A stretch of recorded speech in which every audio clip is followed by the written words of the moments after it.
এরই মধ্যে খড়দার খবরে নজর রাখবো। খড়দায় প্লাস্টিকের গোডাউনে বিধ্বংসী আগুন, ঘটনাস্থলে দমকলের 5টি ইঞ্জিন।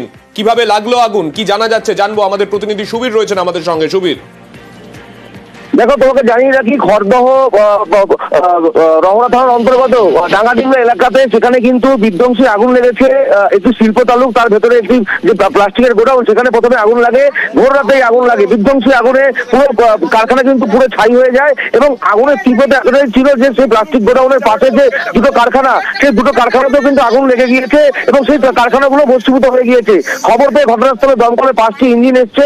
এসে এখনো পর্যন্ত কিন্তু আগুন এলাকাতে জ্বলছে। তারা আগুন নেভানোর কাজ করছে। পাশাপাশি করে জানিয়ে দিই কিসের থেকে আগুন লাগলো তার কিন্তু গোটা ঘটনা তদন্ত করে দেখছে রমনা থানার পুলিশ এবং দমকল। এবং এই যে আগুন লাগার ঘটনা, এই আগুন লাগার ঘটনা যেহেতু শিল্পতালুকে প্রচুর কারখানা রয়েছে, সেই কারণে কিন্তু যথেষ্ট চাঞ্চল্য ছড়িয়ে পড়ে, আতঙ্ক তৈরি হয় গোটা এলাকাতে।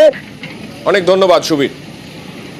কিভাবে আগুন লেগেছে এটা এখনো বোঝা যায়নি। যারা ফায়ার ফাইটিং এর যারা করতে এসছেন, ফায়ারের লোকজন যারা এসছেন, তারা আপাতত এটা দেখছেন যে কিভাবে আগুনটা লেগেছে। হ্যাঁ, সেটা দেখেই তারপরে বোঝা যাবে যে কি করে আগুনটা লেগেছে।